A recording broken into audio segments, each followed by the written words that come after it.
Terence Crawford didn't hold back when he heard about the Jake Paul versus Gervonta Tank Davis fight. He called it absurd, saying Tank is simply too small to even make it out of the first round. Crawford admitted that when he first heard the news, his reaction was disbelief mixed with confusion, because to him, it made no sense at all.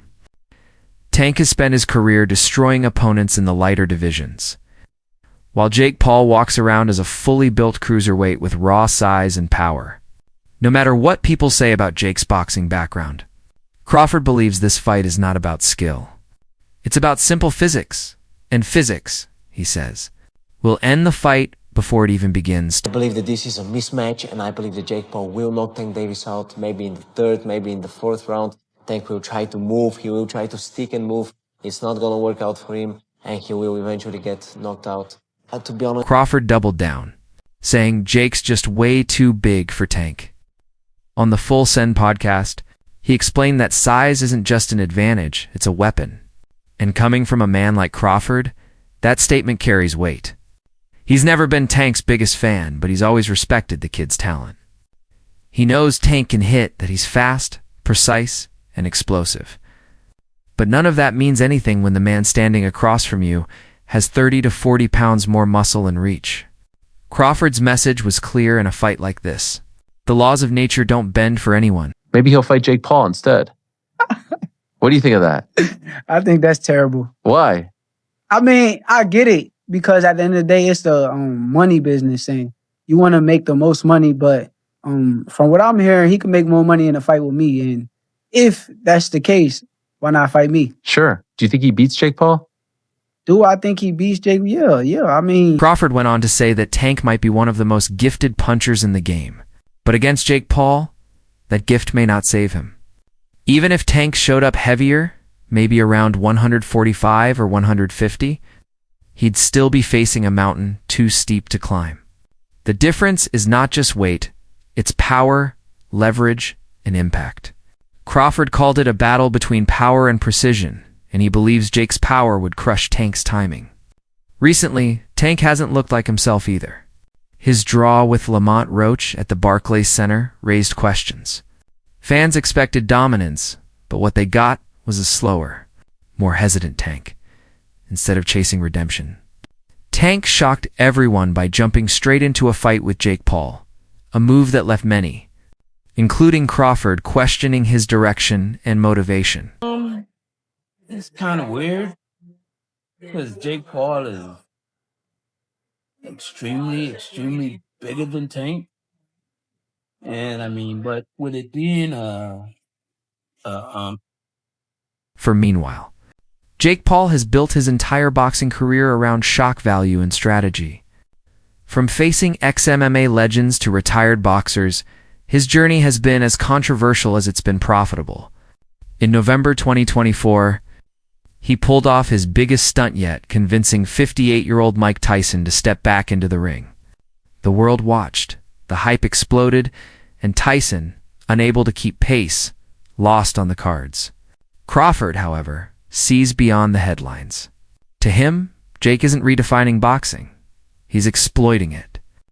Weight classes exist for a reason, Crawford said. There's a reason fighters are built for their divisions.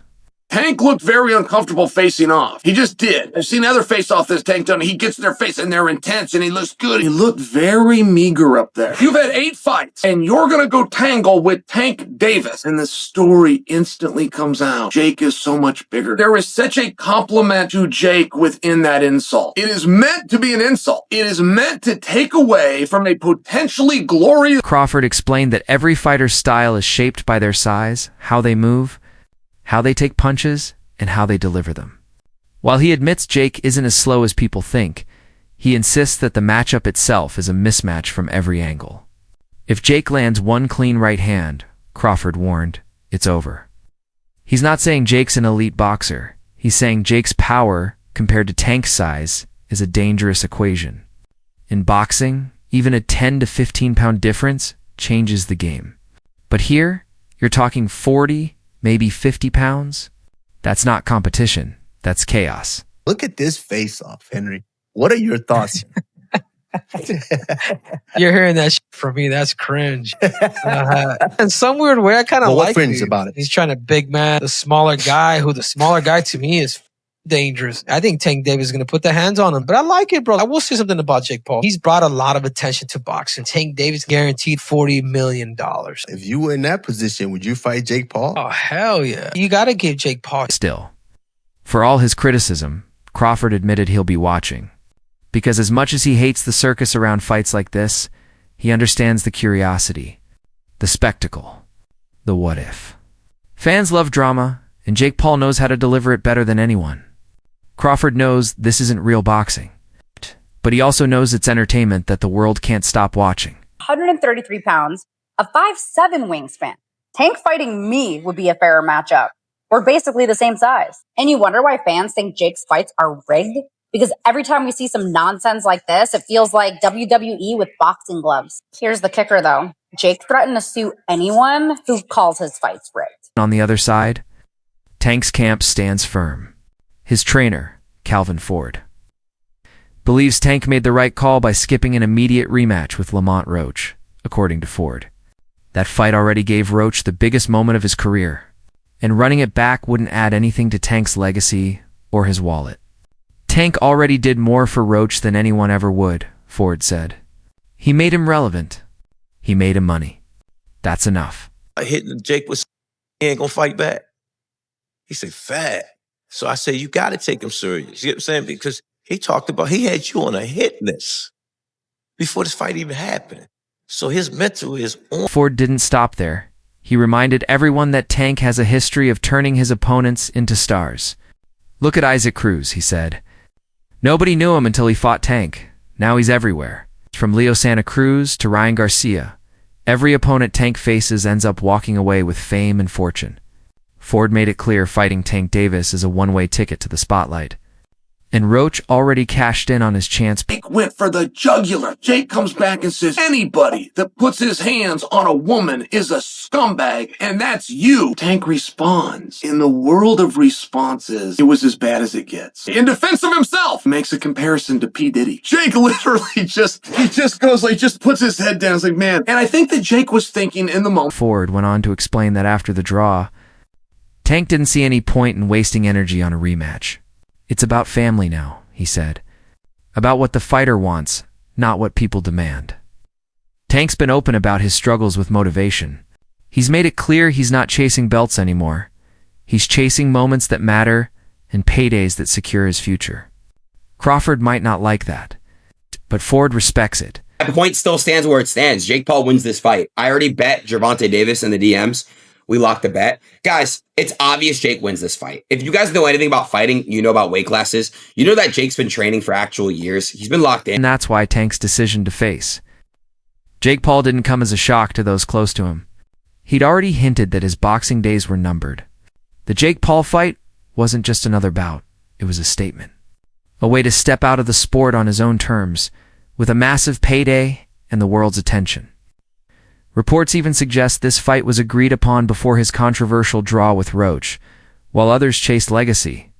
Tank chose freedom, and for him, that meant walking away rich. Not chasing belts that no longer meant anything. Jake Paul versus Gervonta Davis. Does Davis have a chance? Gervonta is a fucking great boxer, but he ain't gonna do shit fucking Jake Paul. So you got Jake Paul by knockout, or? No, I don't got anybody, but I don't think he's just too small. It's just I don't want to beat up somebody that small. I don't want to, you know. What do you think of the fight? I don't want to lose to somebody that. As for Jake Paul, he's calling this the biggest test of his life. This is a real one, Jake said. Tank's a top 10 pound-for-pound fighter. Since turning pro in 2020, Jake's been mixing entertainment with ambition. From knocking out Nate Robinson to facing UFC champions like Tyron Woodley and Anderson Silva, he's steadily climbed from spectacle to semi-serious contender. His knockout of Woodley in 2021 went viral worldwide. But now, as he stands across from Gervonta Davis, Jake claims this isn't about fame anymore. It's about proving that his rise in boxing is no joke. Tank is not the guy that knows how to sell a fight. Tank cannot sell a fight in his own division. You have the Paul brothers and they come over to boxing. Their idea from day one is we don't have the skills or the experience. What we're going to do is we'll take on the absolute best guys, but they're going to spot us some pounds. Tank has one job to do, that it doesn't make any difference, that boxing is a real sport. My skills versus your skill, of which I am an abundance of and of which you have none of.